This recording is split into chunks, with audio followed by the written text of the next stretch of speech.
Hello, everyone.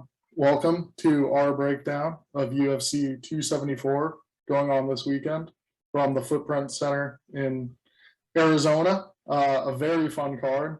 We're both looking forward to.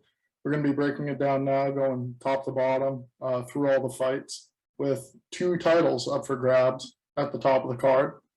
Charles Oliveira looking to make another title defense up against Justin Gaethje. And yeah, we'll be giving you a breakdown, looking from a betting perspective, and letting you know how we're leaning here recording Thursday before the fights take place. Nick, how are you doing tonight? Good, man. Really big card, really stacked card, top to bottom. Lots of fights. We got 15 to look at and break down here. Um, yeah, but we've endured a few kind of ugly cards in terms of talent level the past couple of weeks. So it's pretty exciting to get back to what the UFC has been known for, which is the best and brightest stars in mixed martial arts. So yeah, really fun card. Was just watching the press conference a few minutes ago. Nothing crazy happened, but yeah, I was already hyped enough as it is. I didn't really need the presser to help boost that. So looking forward to it for sure. Yeah, I mean, action-packed fighters, top to bottom of this card. It should be a good one. We could get into it right now, breaking down, starting with the lightweight main event, the title fight up for grabs. Again, our full write-up of picks will be available on Dine Sports come Saturday morning. But we'll see how we're leaning here. Start of the week. I mean, Charles Oliveira currently sitting a minus 170 favorite on Bet 99 against Justin Gaethje, looking for a title defense, finally getting some respect from the bookmakers. Obviously, insane jiu-jitsu player, 20 professional wins by submission. And you got to think that's his path to victory here against a guy like Gaethje who brings the action, forward fighter, very good striker, technical brawler, I would consider him. It should be a really good matchup. I'm certainly leaning the way of Oliveira. I mean, I've been on him for a while now. I think this is his spot again. What are your thoughts here? Yeah, I mean, I'm someone who hasn't been on the Oliveira train, admittedly, over his past few fights. I took Poirier over him. I took Chandler over him. I think I even took good old Tony Ferguson over him. So I will say I am switching. I don't know how to word this, but I'm on the Oliveira side this time around. I do think it's a tough stylistic matchup for him. I think some people are overlooking Gaethje if they think he just rolls here because he was so successful against Poirier. I think Gaethje actually has more technical ability in his striking. I think he's the better wrestler, so it's probably going to be harder for Oliveira to ground him or find his back. But all that being said, I mean, stylistically, you just have to think Charles does find it over the course of 5 rounds. I definitely don't see this going 5 rounds. Um, to me, yeah, I mean, Oliveira's striking's come such a long way. He's still there to be hit, which does kind of make you worry a little bit about Gaethje here. But at the same time, I mean, it's not like Gaethje's just going out and bum rushing guys. He's going to try to be tactical. He's going to take his time. I think he must have watched those last two fights with Oliveira where both Chandler and Poirier kind of won 10-8 first rounds. They almost finished him. And just from there, I mean, that's not a spot you want to be in. Clearly going in the second round with Oliveira right now. I saw he walked back all that talk about how Oliveira breaks. Everyone likes to reference that Paul Felder fight where he did kind of give up, but that was like what, years and years ago. And in today's presser, you finally heard Gaethje say, "Yeah, he was a 23-year-old kid then. I probably would have done the same thing," which is funny because Gaethje for months and even years has been talking about Oliveira as a quitter. That's kind of why I was on the Chandler side, kind of why I was on the Poirier side.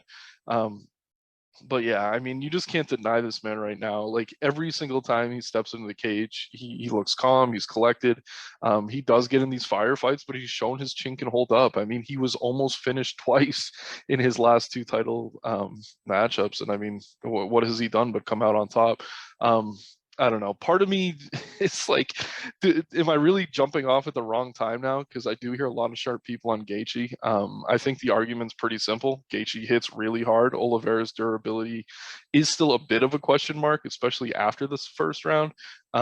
If he does kind of take his time and pick him apart that way, then maybe he'll be liable for a finish in, like, say, the second, third round rather than chasing it in the first, like we saw Chandler and Poirier do. But yeah, I don't know. It's Oliveira for me. It's really not a confident pick. I think the line's, what is it, minus 150 right now. It does seem to be lined pretty accurately.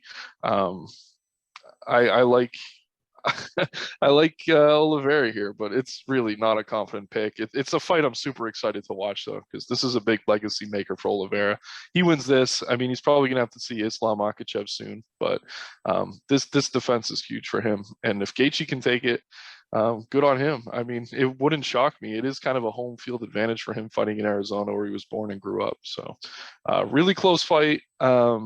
But I'm finally going to respect Charles. He's proven me wrong too many times to want to be on that side again. So, yeah. Yeah. I mean, I think this is his spot here. I'm pretty happy getting him at minus 170. Cashing on an underdog the past few times has been great, but even this price I feel would be warranted. I mean, as good as Gaethje is, just 6-3 in his UFC career. Always putting on fun fights, always exciting, facing top level guys. But just seeing what Charles has done on this 10-fight winning streak is really impressive. Not to mention Gaethje, although he has good wrestling. The grappling is clearly a deficit, and he's facing probably the best submission artist in the history of the UFC. And I mean, Khabib made easy work of him on the mat. You got to figure if it goes there, whether it be Charles with good clinch takedowns, or just grabbing his back as he's able to do. Certainly going to have the advantage. Taking the fight there. Just the striking exchanges are going to be scary. As an Oliveira backer, he pressures forward just like Gaethje. They're going to be probably spending a lot of the time in close range, which is going to be more of a benefit to Charles, rather than technical striking in the big cage, where Gaethje really is good with that Whitman system. But there to be hit. I mean, ducks his head sometimes when following or even after throwing the right hand. I think this is Charles' spot. I see him keeping the belt here and still. Yeah, I mean, just a couple more things. I didn't mention the light kicks for Gaethje. I think that's kind of his key to victory if he is going to win here. Get those light kicks going early. I mean, Oliveira hasn't really shown much of a willingness to check them. I know Chandler was getting a few off early in their fight. So I think that's a major factor here. Obviously, if you're throwing those light kicks, you don't want to get one caught for a takedown. But Oliveira doesn't have the wrestling that Khabib does at all. And I think the reason I've had issues backing him, it's never that I doubted him as a submission grappler. It's just, can he get the fight to the mat? But coming off that Poirier fight where I was pretty confident Poirier, he didn't need the takedown. He just choked him standing. And I don't know that Gaethje kind of presents those same openings, given how tight his guard is, generally speaking. But I mean, I don't know. I've just seen enough out of Oliveira to know better. And I mean, the one time we saw Gaethje really tested against a grappler recently, he does have a 75 takedown defense in the UFC. It was Khabib, so maybe it's an outlier, but he did not look good at all on the mat. He did not. His submission defense didn't look great. And I know he's coming in here prepared. I'm sure he's in great shape. Everything's going to go well for Gaethje to a point. I think he probably wins the fight until he gets caught in a submission. I think if this were to stretch to the cards, it's probably Gaethje. But I mean, I don't know. Just the way Charles has fought recently, he's going to look big in the cage. I'm always shocked at how big he looks come fight day. So yeah, it's really baffling. So I like Oliveira here. Definitely not as confident as you, but he is my pick. Yeah, and just a little more on that, just 4-inch reach advantage. And that, again, he's not going to be the better striker at range, but in the clinch, the way you could throw those elbows. He's not the better fighter in the clinch either, I don't think. I mean, striker? Well, not striking in general, but I'd say that's where he's going to find most of his success against Gaethje versus against range. We don't see Charles using his length. That shoot box background is the way he's heavy on the front foot and, pressuring his opponent. And Gaethje not the tapping type, but Oliveira. He'll sleep. Rear naked choke, usually putting guys to sleep. Gaethje isn't going to tap. Period. I think he'll break an arm or fall asleep before he taps, but that doesn't matter. I mean, if you're asleep, you lose. So All right. We will now look at the fight prior to this, the women's strawweight title fight, with Thug Rose Namajunas looking to defend the belt against Carla Esparza. this fight a rematch. This fight a fight that took place when Carla Esparza won the belt and was the first women's strawweight champion in the UFC. Long road back to a title shot here, but looked good as of late. Her wrestling certainly there, able to take girls down, wear on girls. The win streak's good, but it's not really that good. I mean, you look at it: Jandaroba, Alexa Grasso, Michelle Watterson, Marina Rodriguez. I mean, all good wins, solid level girls. But I mean, Rose coming off 2 back-to-back great performances against Zhang Weili. The rematch pretty close, but Rose finds a way to win rematches. That's kind of been her MO of her whole career. And I think in the bigger cage here, able to utilize her footwork, able to avoid the takedowns from Esparza, and active, able to threaten submissions or simply get up when Esparza gets her to the mat. I think that's going to happen, especially in the early going here. But a 5-round fight, I see Namajunas the more skilled fighter, and probably going to be able to do what she needs to get her hand raised. I'm certainly not as confident though as these odds. Namajunas is currently a -200. Out of the 2 title fights, I'm certainly would rather be putting money on Charles than Rose in this spot, just because of the stylistic matchup versus a fighter like Carla Esparza. What are your thoughts? Yeah, I've gone a little bit back and forth on this one. So Esparza could pretty much, this is going to be a weird comparison, but she could kind of Bilal Muhammad her way to a win here. I think that is her path to victory. Get the takedowns, which I think she will score. But the key is going to be keeping her down and securing those positions. A lot of people on the Esparza side this week are talking about, okay, well, Weili was scoring all these takedowns. Obviously, she was wrestling with Cejudo for like a month. Like, obviously, she's not the level of grappler that Esparza is, and I totally agree with that. But the difference is Esparza really doesn't threaten much on the feet. Like, I don't think Rose has to worry about the strikes coming back at her much. Where with Zhang, obviously, that was a major, major concern. So that creates openings for those takedowns. I don't know that those are going to be here. I still think Esparza has some success with the grappling, but in a 5-round fight, I think eventually we're going to see an exchange or two where Rose can really hurt Esparza. I was on the dog earlier in the week, just stylistically thinking, hey, I think she can hold her down a little bit, but I mean, like you said, I think she can use the jiu-jitsu to work her way back to the feet. I think the big cage is a benefit for Rose.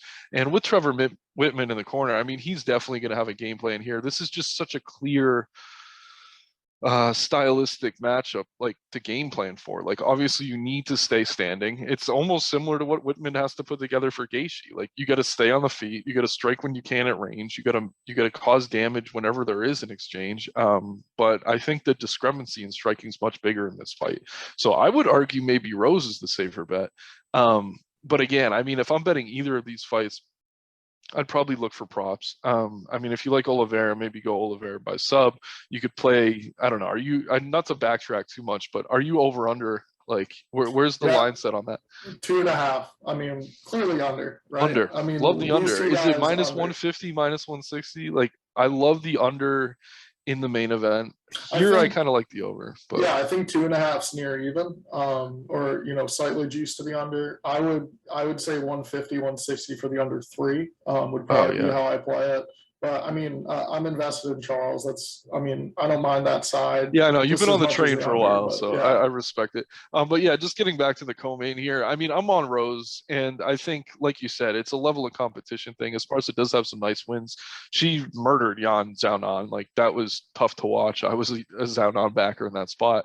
But I mean, other than Suarez, who she lost to, like, there's really no one on the level of the girls that Namajunas has been beating. So, yeah, I think it's a level of competition thing. I think Rose is hitting her stride, and this is going to be a pretty good fight early. I think Esparza maybe even wins the first or second round. So if you are on a book where you can live bet, if you can get Rose closer to even odds after that first or second round, that might be the way to go.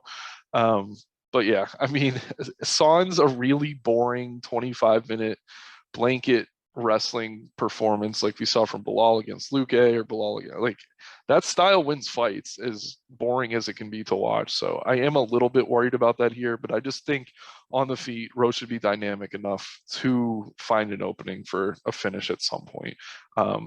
Probably later rounds, But both of their cardio should hold up. I don't think there's any gas tank issues or anything like that. Esparza does deserve this title shot. I heard some people talk about how sometimes there's women who like get these title shots just because the divisions are so shallow. That's not the case at all at strawweight right now. So close fight. I do think the odds are a little wide, but I felt the same way about the main event. But I'm on Rose here. Yeah, and just with that style Esparza implements, really not much threat of damage on the ground either. She's not a submission like girl, really. We don't see a lot out of her, and not one to really pile on damage with the strikes. It is just going to be control time, stacking up, and yeah, I think Rose will be able to get up a few times, threaten submissions, and hopefully use the range and the bigger cage to stay out of those grappling exchanges altogether. Yep. All right. Next, we have the featured bout, a really fun fight. This between Tony Ferguson and Michael Chandler. Two super high action fighters. Another great fight at lightweight. Both have fought the two currently competing in the main event. Michael Chandler's last time out was a war against Justin Gaethje, where he actually took that first round, but then started to succumb to the pressure and high striking accuracy of Gaethje. Whereas Tony's been on a tough losing streak as of late. A loss to the champ, a loss to Beneil Dariush, and prior to those two fights, a complete drubbing on the feet by Justin Gaethje, where in the fifth round Tony turned away, and that was the end of that. But I mean, I feel like he's getting disrespected a bit here. Obviously, has not won around in quite a while, but at a plus 280 currently as the line sits, I think certainly a lot of dog in this spot. What are your thoughts? Yeah, I mean, I do agree that the line's too wide, but I don't know how live he is. I mean, it's just Tony does Tony's dangerous, and like he gets in these wars, and when he's at his best, when he's in that 12 fight win streak, we see him with the elbows and the knees, but those are fights that are finishing late. Like I don't see him just like catching Ferguson with a strike and putting him out, or no, sorry, I don't see him catching Chandler with a strike and just putting him out with a punch or anything like that. Like Chandler, I mean, his chin really held up against Gaethje. I know he's been dropped before, but I just don't really see that style of striking from Tony where he's just going to drop him quickly. I mean, Tony's going to have the jiu-jitsu advantage, but I think Chandler's wrestling more than nullifies that. I don't know. I like Chandler by decision here, honestly. Like that's the bet I'm liking. Like you're getting him, I think, better than even money, where he is a minus 400. And I know a lot of people are like, oh, he's gonna knock out Tony. Da da da da. I think over 3 rounds. I don't know how likely that is. Like there's probably gonna be a round of Chandler and control on top, just wrestling. There's probably going to be a round where there's striking that's close, and then I think at the end we see Chandler kind of pull away. But I don't know. A lot of people calling Chandler by knockout. I think the value here is definitely Chandler by decision. I think he wins pretty convincingly, and I am a huge Tony Ferguson fan. You wouldn't know that from the way I'm talking about this right now, but I've picked him in his last few fights that he's been losing, and I mean, I just like you got to give him a pass for Oliveira, but I mean the Gaethje fight just wasn't competitive at all. The Dariush fight wasn't competitive at all. And I mean, going up to the fight this week, you hear him in media and he's saying all the right things, but this is the trap I keep falling for. Like Ferguson always says all the right things. He's really damn good on the mic. Like that's why he has so many fans. And I don't know. I like him. I agree the line's too wide, but I think I'd rather bet Chandler by decision for plus money than try to chase Ferguson at this price. And I think I am going to be chasing Tony Ferguson here.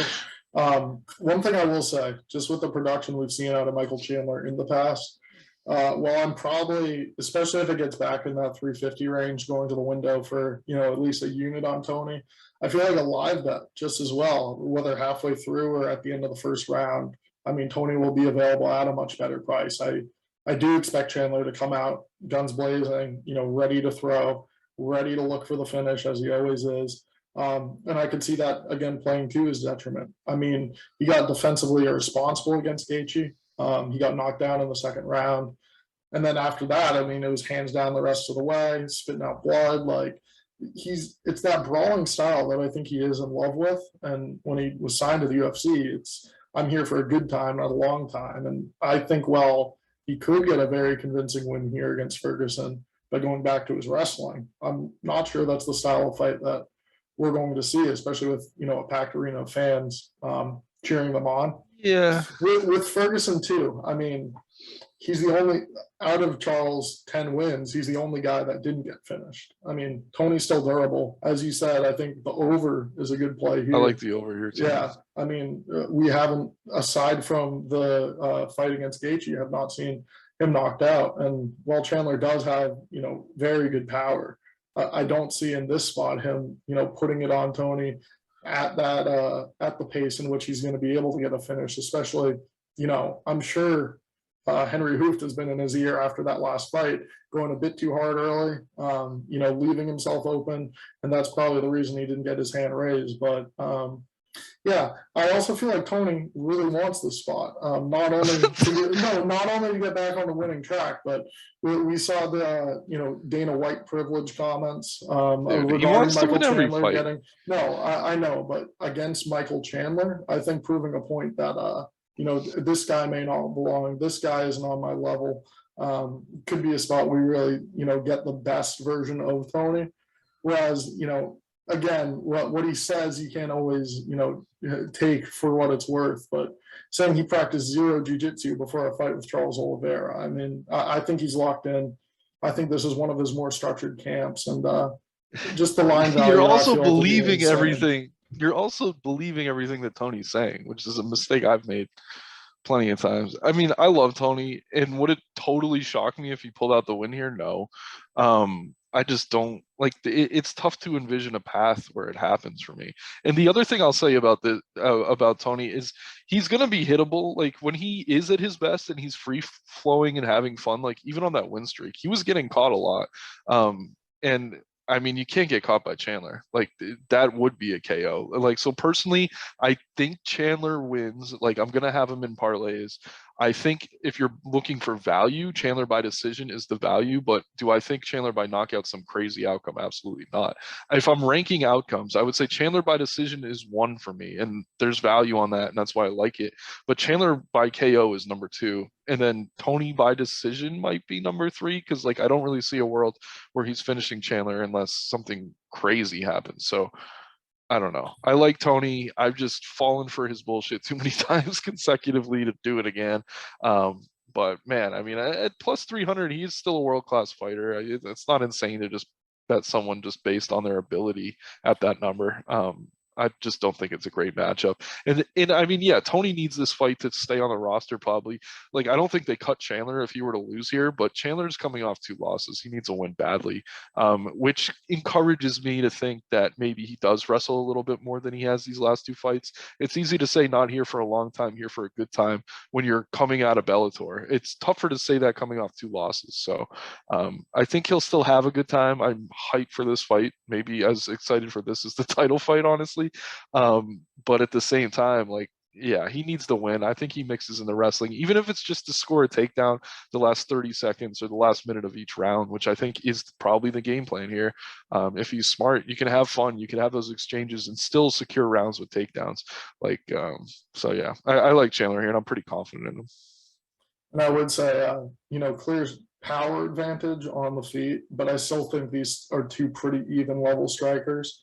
That's why I don't mind a 3-to-1 price on the dog, as well as if Chandler does follow that game plan. Again, I think his best path to victory would be just wrestling from, all 15 minutes. But I mean, playing in Tony's guard isn't exactly where you want to be either, So I think there's a chance he gets caught in something there. I think there are multiple paths to victory for Tony in this spot. So I'm probably going to take him, probably not putting much on it unless a 350 comes back up. And probably just sprinkling more live if you can survive that first round. Hey, I won't be mad if Tony wins, but my wallet might. All right. Prior to that fight, a rematch as well. 2 older fighters, Ovin St. Preux taking on Shogun Rua in a rematch, actually, of a fight that took place in 2014. A main event where OSP caught and finished Shogun in the first minute, left hook, something we've seen out of OSP plenty of times before. This is a fight I'm not quite ready to put too much confidence in. Before seeing OSP on the scales, he's had some issue missing weight the past few times ever since he took a fight with Ben Rothwell, where he tipped at 240 pounds up in heavyweight. But I mean, even though these two are fighters on the tail end of their career, Shogun's much more washed at this point. I mean, to be honest, this is 18 months away from action, and even the last time we saw Shogun, he did not look good. Tap to strikes.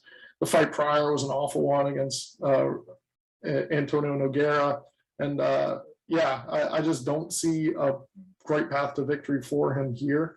OSP is still hard hitting, should be either on the feet, able to stay patient and find his spot to clip Shogun, or taking this to the mat as well. I mean, Shogun really has always been a striker, and OSP has a decisive ground advantage, I think, if he decides to go for the takedown here, which he has been as of late. I mean, we've seen some takedowns, coming out of him.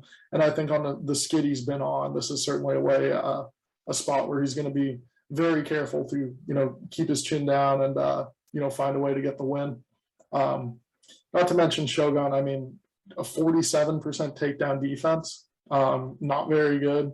And really, his best days may have been behind him for even longer than this. I mean, when he was 25 in Pride, that was the best Shogun. But at this point in his career, it's really hard to imagine, taking him even as a plus 190 this weekend. Yeah, I mean, Shogun's best years are almost 20 years ago, honestly. Right. 04, 05, when he won the Grand Prix, that run he was on, some of the scalps he took, like Big Nog, Rampage, Overeem he beat, like he was just beating everyone.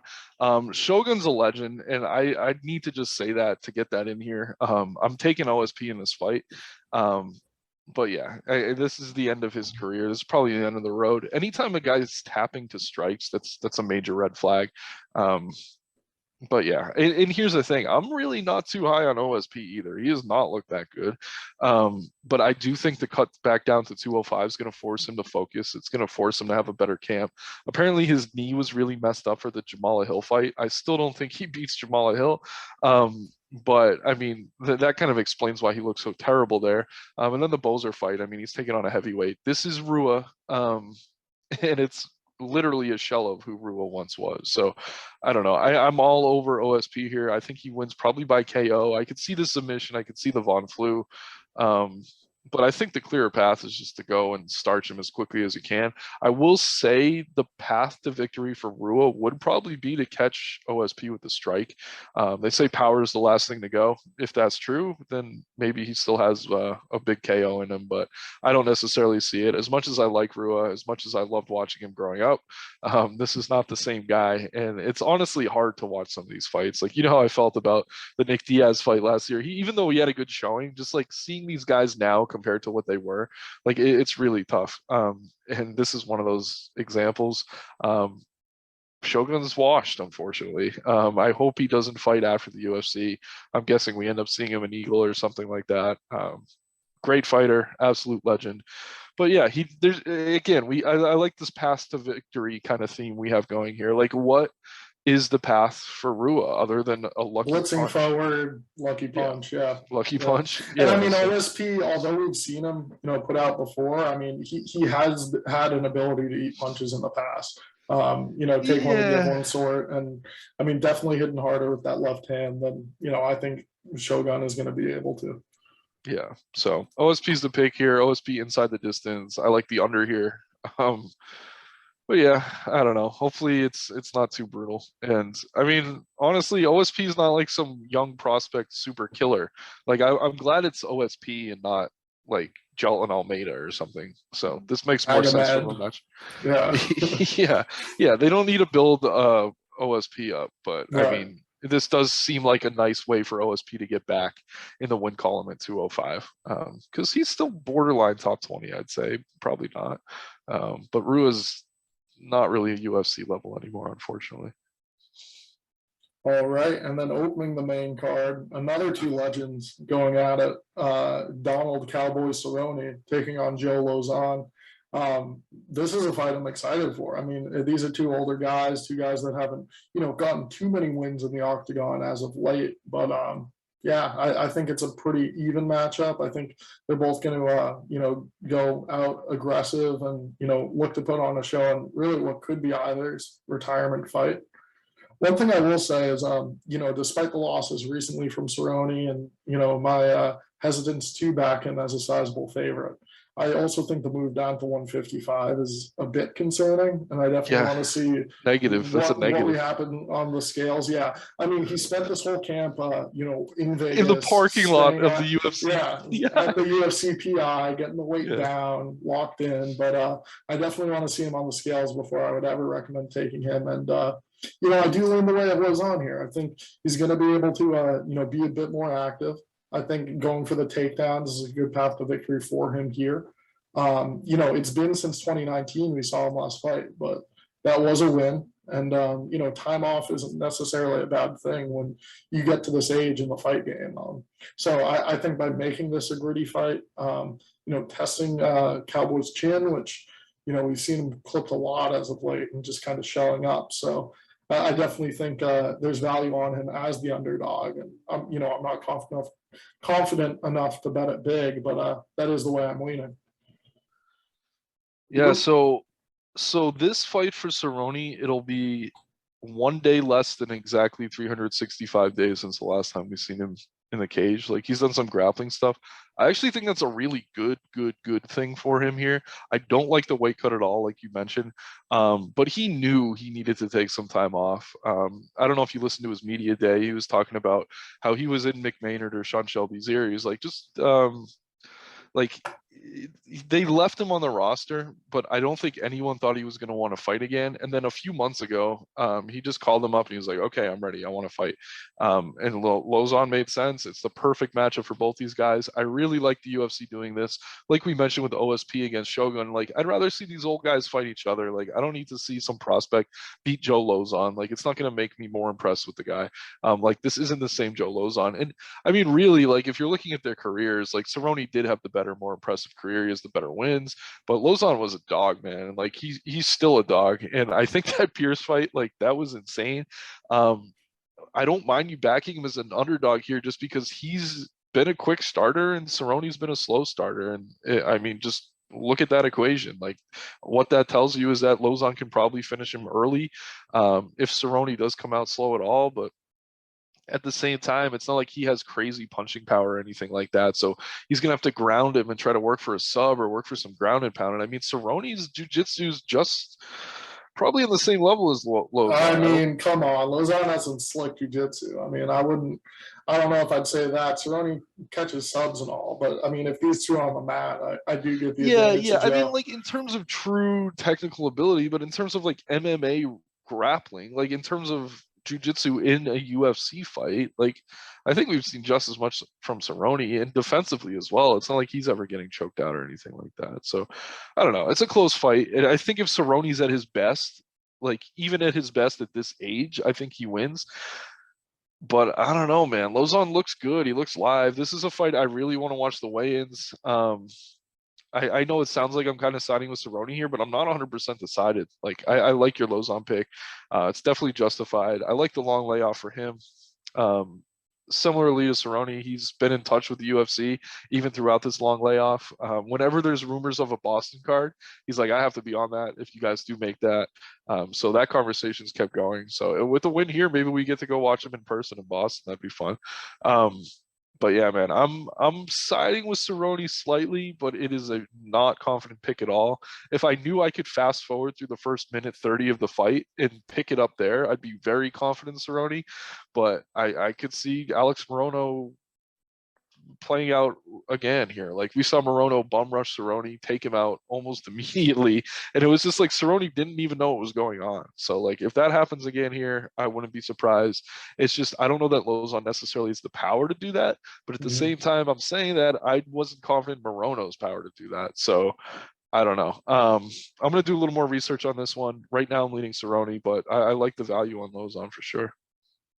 Yeah, and again, everyone watching can find our full write-up on Dime Sports this Saturday morning, where we will have our picks made official. We'll see everything after weigh-ins. Yeah, I think Lauzon's smart making them come down to lightweight rather than, sometimes these two older guys fight. They just say, let's do it up a weight. But yeah, we'll have to see Cerrone on the scales before I would recommend anyone backing him in the spot. All right.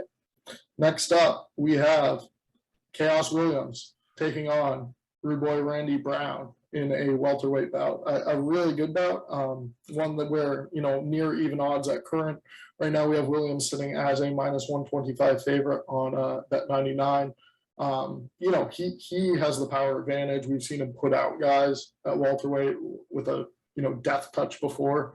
I like a lot out of his game. I mean, he's on a 9-1 run as of late, and staying active, and not only the power of the hands, but good leg kicks as well. Although in this spot, I would say that Brown is the more technical striker with more skills all around on the feet. I don't really see either guy shooting for takedowns, but Brown would likely have the advantage in terms of at least jiu-jitsu and MMA grappling in this spot. But I mean, when you're playing Chaos Williams, it's kind of knockout or bust. Even though he has had the ability to get his hand raised in decision wins before, it really just takes one clean strike from this guy. So it's kind of a spot. Do you prefer the more technical fighter, or do you prefer the guy with that kind of one-touch knockout power? And I find my way leaning the way of Chaos Williams again here. Not to say that in this spot he's necessarily a guy that I would be betting as a favorite, but I feel like coin flip type fight like this, he certainly should be able to land that big shot and at least find openings on the feet with Brown, who isn't like an overwhelming striker. I mean, he could put together some nice combos and all, but I mean, not somebody that I think poses a huge threat on the feet. And his losses have come against good competition. His past 2 wins were good over Cowboy Oliveira and Jared Gooden, but I don't know if a matchup like this is really going to be one where he's going to be able to cruise. What are your thoughts? Yeah, it's tricky. Like you said, I think Brown's the better technical striker even. Like, I think he has the better defense. I think he's way more fluid on the feet. Like, Chaos, as powerful as he is, he kind of keeps that high guard. He's a little bit robotic. But that power, man, it's just a great equalizer. Like, he could lose 2 rounds and then knock out Brown in the third. Do I want to bet on that? Do I want to pick that side? Honestly, I'm not 100% decided on this one yet. Currently landing Randy Brown, me, I almost always go for technique over power. Just historically, that's kind of been the way things go. But in this particular matchup, I mean, there are some questions around Brown's durability. He was like KO'd from bottom against Price, or yeah, like how we saw Holland knock out Jacare. Very similar KO there. Luque, you're not going to get hard on him for that. But yeah, I mean, we've seen his lights shut off. And once you see that happen to a guy once, it can happen again. Chaos has that type of power. So it's like, do you want to bet on a knockout punch? I don't think I do. I think if it goes to the cards, it's probably Brown that wins. Yeah, I mean, the grappling would be a major advantage here if he can get it off. I just don't know that he can. Williams actually has a decent wrestling base. When you watch his regional footage, he wrestles a lot, which is kind of surprising since he's come to the UFC and just been knocking guys out. But I don't know. I'm leaning with Brown. I think the jiu-jitsu combined with kind of the fluidity of his striking style, I think the judges are going to appreciate that. He'll move in and move out. He's going to be very aware of the power here. So I'm slightly sliding with Brown, but this is another fight. Once we get off this call, actually, I'm probably gonna go sit on the couch and watch a bunch more film. Really hyped for this card. Like, been grinding it all week, but I don't know. This is one fight I have circled as one I still need to keep digging on. Yeah, and I mean, I'm not confident to put much money either way. Williams is the lean for me as of now, but yeah, certainly a tough one to call. And as you said, if the judges are getting involved, I would also agree. Brown's probably the one getting his hand raised. But yeah, a bet on Chaos is a bet that likely will not be what we see. All right, another welterweight bout we'll break down now. Francisco Trinaldo taking on Danny Roberts. This is one where I'm not quite decided yet. I could let you take the reins here. Yeah, I'll start. Yeah, what are your thoughts? Yeah, so for me, I'm liking Roberts here. It's a little bit hesitant of a pick, but the thing about Trinaldo is most of his success came at 155. This is a fight at 170. I think Roberts is actually a big welterweight. And I mean, hold on, I'm just pulling up some stats and stuff. But yeah, I mean that last fight against Amiv, Roberts looked a lot better than I think anyone expected him to. And yeah, I just think the size advantage is going to be enough for him here. Trinaldo throws barely any volume at all. He's the more powerful striker. I think he's more live for a KO. But I just don't see him being aggressive enough to take this on the scorecards. At his best, Trinaldo's mixing and grappling. I don't think he'd be able to take Roberts down here. I'm just siding with the younger, the more athletic, and likely the bigger fighter in Roberts. It's really just a physical comparison for me here. Trinaldo, he's tough. He has power, but he's, what, 43 now?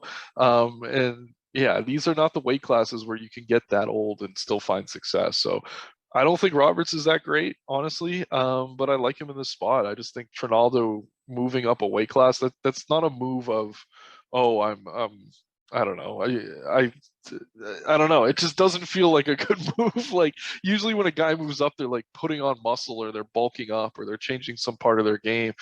This isn't that at all. This is just a guy getting old who doesn't want to cut to 155 anymore. And Roberts, he's a big 170. So honestly, the size is almost enough for me to make the pick. I like Roberts. I think we're getting him at dog odds too. So yeah, Danny Roberts for me here. Not like I'm 100% confident in the pick, but in terms of value, just on the money line, this is one of my preferred bets on the card currently. And yeah, Roberts was the way that I was leaning to. Younger fighter, bigger fighter, you know, much better hand speed and output than Trinaldo's gonna have. You know, he was able to stuff 5 of 7 takedowns against you know, Amiv. I don't really think Trinaldo's gonna be able to take him there. And then, you know, aside from that, it really is just the left-handed Trinaldo he's going to have to watch out for. I think in the bigger cage, he's going to be able to stick and move, going to be able to, you know, stay out of that danger zone. And if Trinaldo's only throwing so many strikes, it's only, you know, that many that he's going to have to avoid to either, you know, find a finish of his own or get this to the scorecards where, yeah, I think I see him getting his hand raised.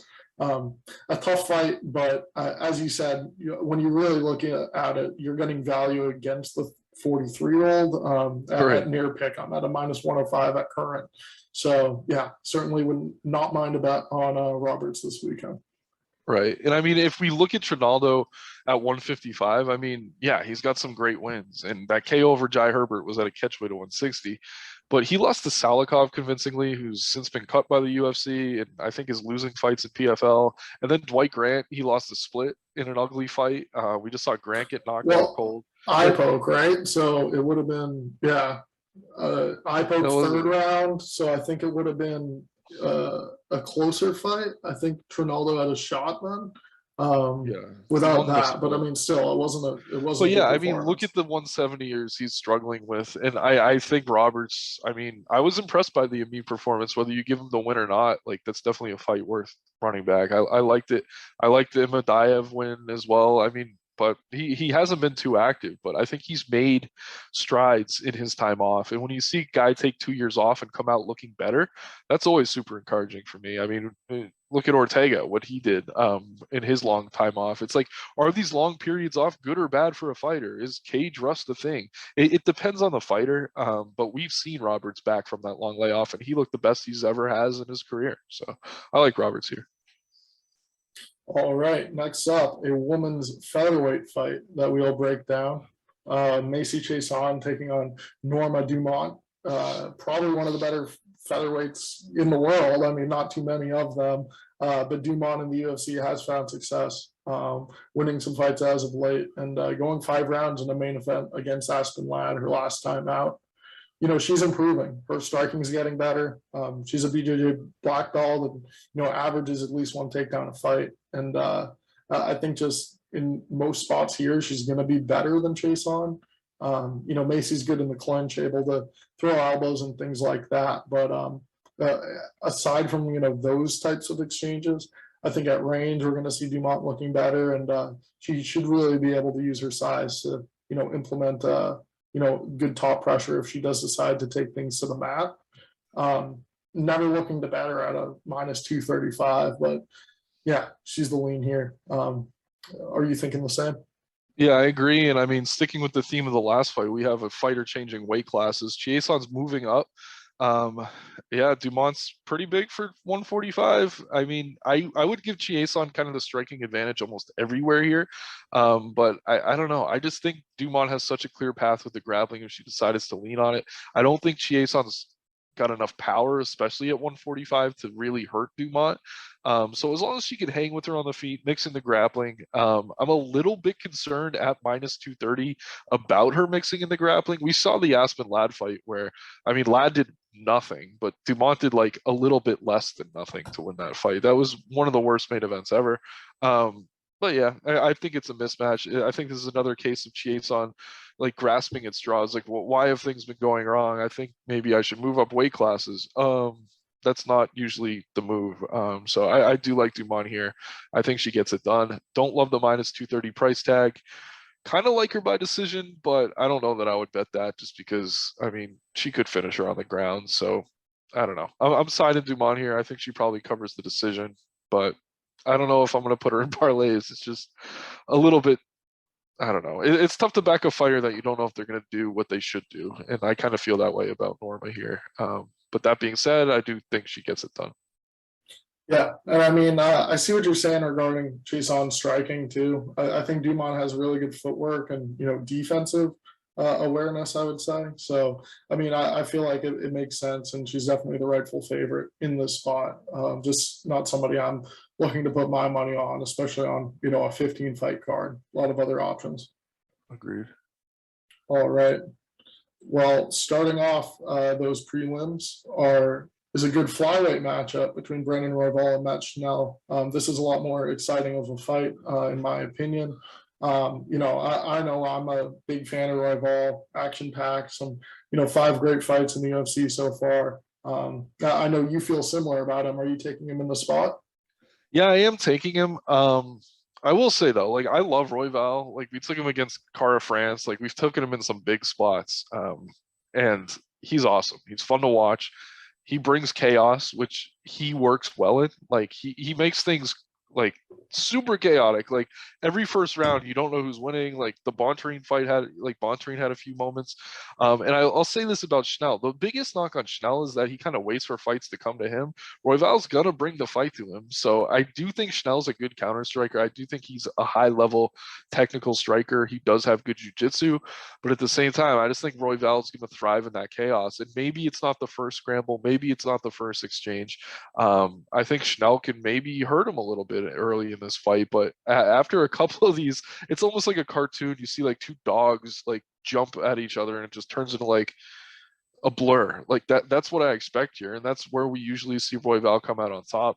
I'm not crazy about the price. It does feel a little bit wide. What are you looking at right now? I'm seeing 260. Yep, 250 on Yeah. bet 99. Yeah. Yeah, around 200, I'd feel better, but it's getting a little bit out of hand. But I think he wins inside the distance probably. More likely, I'd probably just pull Royval into some parlays and get my exposure that way. But I think Royval gets it done. I think he gets it done inside the distance. But stylistically, this isn't the worst matchup for Schnell. He's a counter striker. He usually struggles because he's inactive, like we were just talking about Norma. So if the guy's going to bring the fight to him, maybe that's the type of matchup he can win. But to me, Royval's just on another level. I think he's a top 5 flyweight, and Schnell borderline top 15 in my opinion. So What you just said, the other level, couldn't agree with more.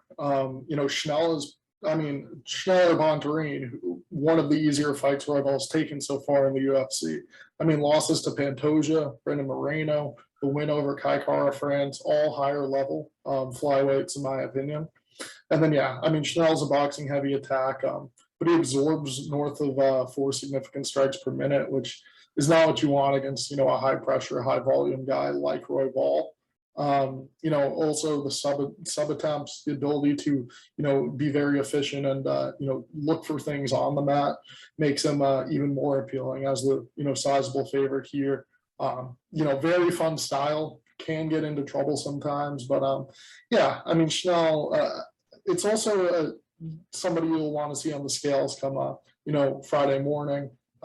He made 2 cuts to 125 pounds for a fight with Alex Perez scheduled in both December and February of this year, and neither took place. One I think Schnell had actually fallen ill from the weight cut. So, I mean, he's a, taller flyweight. I don't know if, this is really where he belongs, but, we'll have to see him on the scales again this weekend as he is getting a bit older. And, yeah, I think Royval, this is his spot.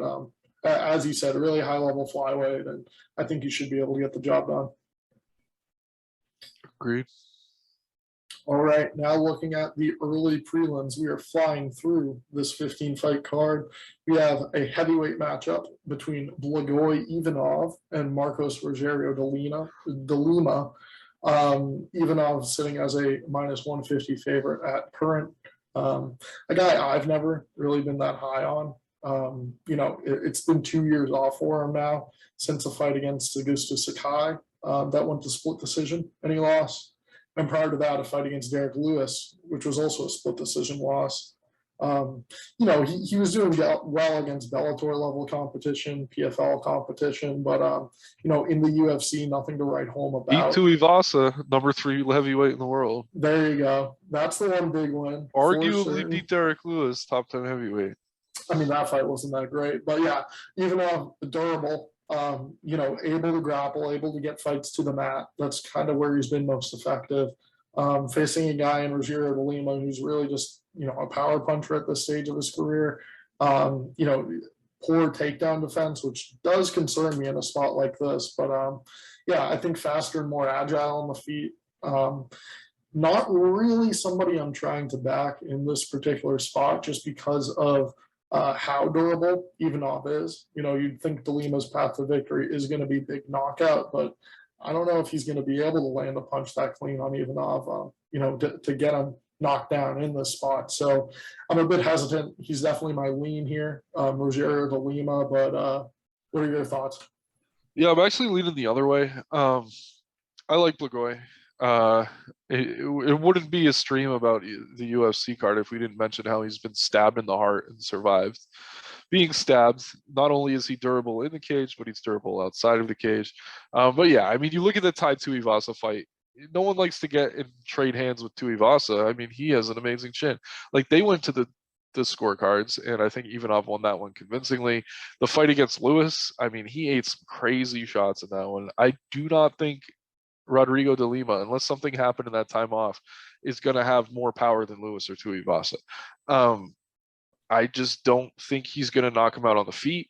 I think Ivanov has the better gas tank, and that's funny to say because Ivanov's gas tank isn't that great, but we've seen De Lima kind of fade in third rounds. It's really tough for him to make it through 15 minutes. I like Ivanov here. I think he can mix in the takedowns. I think De Lima doesn't have anything to offer on the ground, and I think he can knock him out, maybe. I think it's more likely that he kind of grinds out a decision. It's not the most exciting fight to watch, but yeah, I like Ivanov here. I'm not encouraged by the time off, but when you talk about level of competition, I mean, he's seen much tougher competition, I think, than De Lima, other than the fights that De Lima's gotten crumpled in. Like, he went to a split with Sakai, who was a top 10 fighter for like 2 years. I don't like Sakai much. I know you don't either, but I mean, that was a ranked fighter. Derek Lewis the split, Tuivasa the win.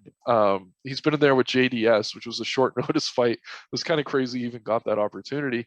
But then you're looking at De Lima, and it's like, you're really impressed by his win over Maurice Green. Like, Rothwell just got cut. He's in bare knuckle, excited to wear his robe and shit. I don't know, man. I like Ben Rothwell, but he's washed. And then where are the big wins? Well, give me one. I can't find any. So I think the better competition's been Ivanov's. I think he's the more well-rounded fighter. I do think De Lima's scary in a lot of spots because he does have that KO power, but Ivanov's head's a cinder block. So I'm taking Ivanov here with some confidence.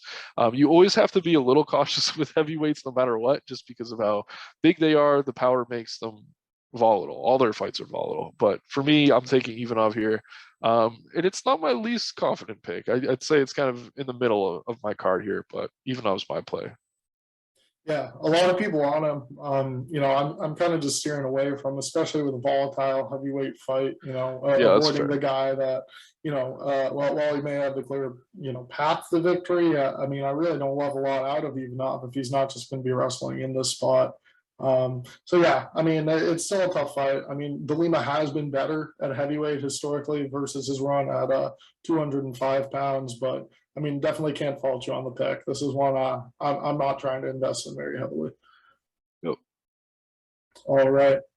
Next up, we have a fight between Andre Fialho and UFC newcomer Cameron Van Camp.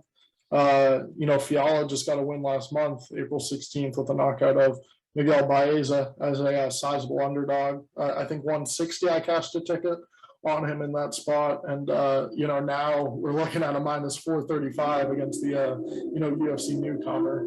I think it's a tough spot for Van Camp here. Fialho is such a good power puncher.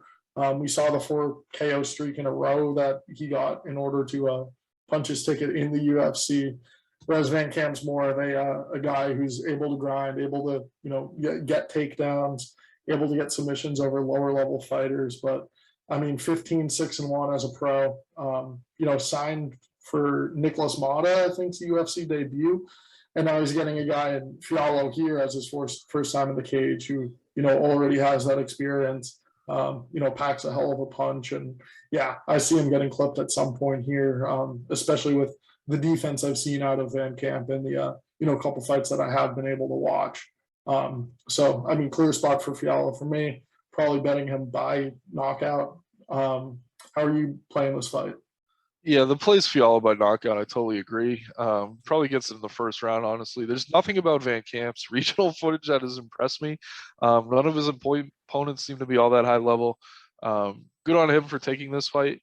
But Fialho, I mean, after that Baeza win, he was saying on the mic, he's like, I'm better when I'm super active. Like, I need to talk to Dana. Like, I need to fight all the time. I mean, it's because he came from that PFL world where these guys are fighting every couple months instead of every, 4, 5, 6, like every 1-2 months. I like Fialho here. I think he dominates. I think he rolls. Coming out of great camp in Sanford. Baez is a much better opponent than Van Camp, and he steamrolled him. So I think we see more of the same here. Fialho by KO. It's going to be hard to milk value out of that. Is there a price on the KO right now, or price on? I didn't have that up. I don't see that. If you, yeah, this one came out. It was announced. He was a late replacement, Van Camp, right? Or no, they put this together. Yeah, they put this together earlier in the week. Where the props also are now, a benefit to Fialho. I mean, he's just coming off a full camp in preparation for that Baeza fight. Definitely staying in shape. Definitely happy to get a fight booked here. So certainly more prepared, I would think. And I'm expecting him to roll. Yep, agreed. All right, we'll now look at this fight at women's flyweight. A matchup between Tracy Cortez and Melissa Gatto. I'll let you get us started here. What are how are you leaning? Yeah, I don't know if I should get us started here, given this is one of the fights I need to spend more time on. It's tough. I mean, I could see this going either way. I don't like the price on Cortez right now. She's my initial lean. Really talented wrestler. Didn't always have the jiu-jitsu, but I think being in a relationship with Brian Ortega probably fixes that over time. Decent striker, pretty refined on the feet. I think Gatto's probably the better striker by a little bit. I think Gatto's probably more dangerous with the submission grappling, but honestly, this feels close to a coin flip to me. I'm a little surprised by the line. My lean was Cortez, but kind of looking at the price now, I'm like, if I can find a way to justify it, I might flip sides to Gatto. So I'm pretty torn on this one. If you have a confident take, I'd love to hear it. I don't have a confident pick. I will clear some stuff up though. Cortez line, I'm not sure what you're looking at, has dropped. Gatto's getting money. Cortez is now a minus 145. Yeah, I was on which I think volume. is better where it should be, much closer to where it should be. I mean, she only has one loss as a fighter, but Cortez also has some very tight split decision wins that make me a bit hesitant to back her in this spot. Really basic boxing on the feet, but a high level wrestler. And I see her, following that path to victory here, as she always does, looking for takedowns, looking for top control. But Gatto, as you said, certainly has the submission edge. She's scary. I mean, my initial lean here was Cortez, but Gatto definitely can offer a lot in terms of, submissions offered back. Super flexible, able to, manipulate her hips and get out of just full guard of Cortez, I would think, in this spot. So while I was looking to back Cortez, and I still might if the line continues to close, I am certainly nervous about Gatto, perhaps catching a submission here, finishing the fight early. Yeah, I agree. It's a tough one. Got to spend more time on it. Yeah. Anyone listening, be sure to check that article Saturday morning for the final pick. All right, next we will break down another fight at flyweight. Clayton Rodriguez taking on Carlos Vergara. Rodriguez now a minus 365 favorite. Pretty sizable, but I'm high on this kid. I mean, his striking's crisp. He really looked good in his fight on Dana White's Contender Series. He's a high pressure fighter, really good kicks, able to throw strikes from both stances. I see him listed as an orthodox striker, but he really can switch it up. And I think the price tag's warranted. There's not much that I've seen out of Vergara that I'm really excited about. I think he's going to, struggle with that speed and distance management that Rodriguez is able to employ. But probably chasing takedowns would be, his best path to victory in the spot. And I just see the much cleaner, more technical striker getting the job done. Yeah, I'm mostly with you. I agree Rodriguez is the pick. I agree he's a really good prospect. I don't necessarily agree that I love the line anymore. I think this opened closer to minus 200 or so. So Vergara, he hasn't been that impressive, but he has shown that he's a dog. He had that O'Day Osborne fight where I think it was odd, like similar odds, and he won the third round. His cardio held up. He shows to be really durable. So, I mean, the one thing you have to fear is maybe like an adrenaline dump from Rodriguez. It is his UFC debut. Maybe he comes out here, 10-8s him in the first, and then gasses something like that. So just knowing those are potential outcomes, I pump the brakes a bit at the minus 300. But when you watch Rodriguez on film, he seems to be the real deal, really dynamic striker. Let's see here. I'm just pulling up some notes. But yeah, I mean, he works well behind his jab, good leg kicks. Another fight I should probably spend a little more time on, but I do remember Rodriguez's win on Contender Series. And I rewatched that, and I rewatched who was this? No, I did watch the Vergara fight, but I mean, no, there was another one I watched of Rodriguez. I was just wildly impressed. I'm trying to remember who it was. It might have been Antonio da Silva knockout. I don't know. But yeah, Jungle Fight's a pretty good regional promotion. He was going through actual competition. Like there's other fighters on this card who are they have these narrow records. Like look at Melissa Gatto. Like she's taken on some people that are like 2-10, 3-6. Like all these wins for Rodriguez are against guys that seem to actually belong in the cage on some level. So I like Rodriguez. I think he's a good prospect. I'm just not crazy about the price. Vergara does seem to be pretty durable, which can be weaponized in certain matchups. So line's a little wide for me here, but I probably will still keep Rodriguez in parlays. But yeah, he's a prospect to watch for sure. Very big Brazilian prospect. And so it makes sense. I think he's on the card with Oliveira headlining and Shogun. So they're definitely trying to hype him up here. So they're giving him Vergara, I think, because he can eat some shots and keep coming forward. So he can kind of style on him. That's my guess. But as long as he doesn't adrenaline dump or do anything stupid, I think he does get the job done. Yeah, and I think Team Nogueira, if I'm not mistaken. And I mean, good gym, and I agree. Should have the decisive striking advantage. All right, 2 fights left to go through. This one I'm actually really excited about. Ariane Carnelossi against Lupita. You started off there. I will. If you're very excited about this one, I'm going to let you start out because I can't say I'm very excited about it. Happy to. I mean, this should be a great fight. We saw Carnelossi, very heavy hitter, 2 good wins in her last 2 fights, puts on a good volume. And she was fired up at that crowd at UFC 261 against Na Liang. I think it's going to be, a similar high volume, exciting attack from her here. A little, defensively, suspect at times, but I mean, certainly a live underdog at a plus 150 at current. Meanwhile, Godinez, good win in her last fight, but 6 months off, improving her game as of late. She's able to take fights to the mat and look really dominant in top position. But I mean, so is Carnelossi. So this could be a fight where person who shoots first is the one who, wins that round, able to get off good strikes or good control on top. But on the feet too, I mean, it's going to be the power, I think, of Carnelossi, whereas Godinez will be, the more volume heavy, maybe more technical striker of these two. But yeah, I could honestly see fight of the night here up until the main card starts, maybe holding that title. Because these are two high action fighters. And, while I do lean the way of Godinez, also able to snatch up subs, things like that. Carnelossi really is a live dog. So, I mean, this line's too wide, in my opinion. I think this is a coin flip fight. And I'm not sure the way I'm going because I really do think Godinez is the lean, but just at this price tag, it's going to be tough to get to the window.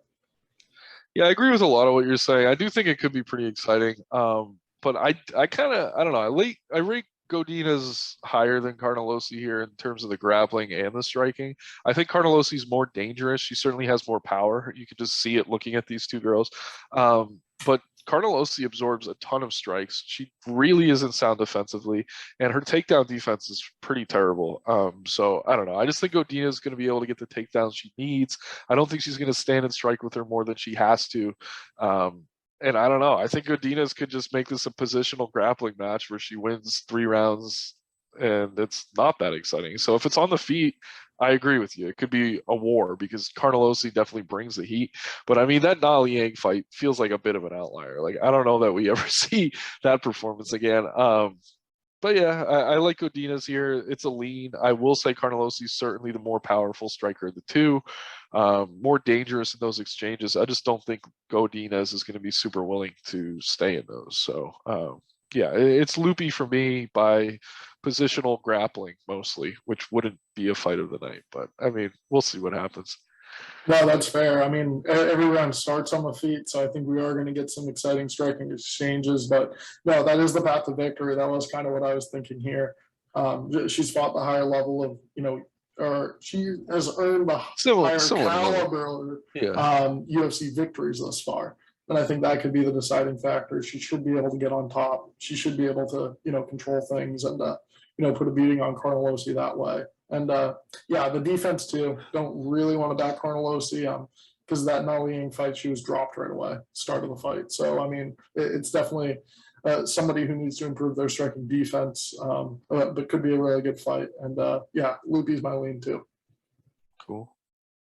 All right, and then the last fight to break down, a bantamweight matchup between Fernie Garcia and Journey Newson. It's been a while since we've seen Journey. A solid, wrestler, good grappler, but it's really been his hands he was throwing the last couple times we saw him in the octagon. Not to very good success against a guy in Garcia who's really just a pure boxer. I would categorize him as. I mean, he's well-rounded. He has a purple belt in BJJ if needed, but I think this is a guy who's going to look the box, going to look to pick apart Newson on the feet, and just kind of fade that power, defend those takedowns. I don't know if he's going to be successful in doing so. I mean, Newson's like a powerful bantamweight, but I really don't know what to expect out of him in this spot. And I mean, Garcia just being the better striker, probably the one who would win if this goes to decision. I get leaning that way at a minus 150 price tag. So that'd probably be where my money's going to open the card, but not super confident. What about you? Yeah, this is another one I need to spend more time on, honestly.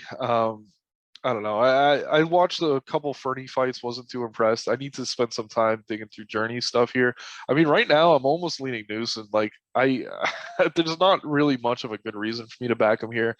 But I don't know. He's been in there. He's been tested against a high level of competition.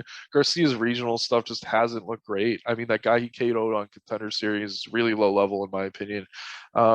So I don't know. A fight I don't want to talk too much because I honestly need to spend more time on. This is a low level matchup, and honestly, I don't know that it's a UFC level fight. It's on a UFC level card.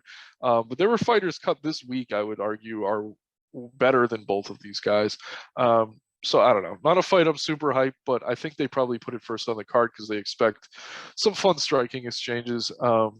Leaning Newson here just off the value alone, but I need to spend some time digging into this one.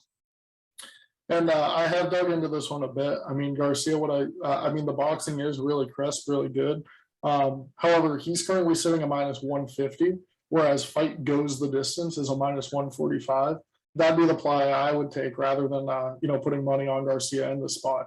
If he wins, it's probably by decision anyway, and Newson's definitely someone that could take a win by decision himself. So I mean, Yeah, I mean Garcia defensively does not look good to me in terms of boxing ability. Like that's the one real read I had on him, was that he's eating too many shots in exchanges. So I don't know. Again, you probably have a better look at this than I have so far, but yeah, maybe don't put all your money on the super low level fight that opens a stacked pay-per-view card.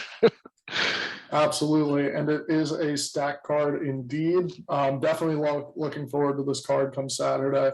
Again, for everyone watching, we appreciate it. Our full breakdown is going to be live on Dine Sports this Saturday morning.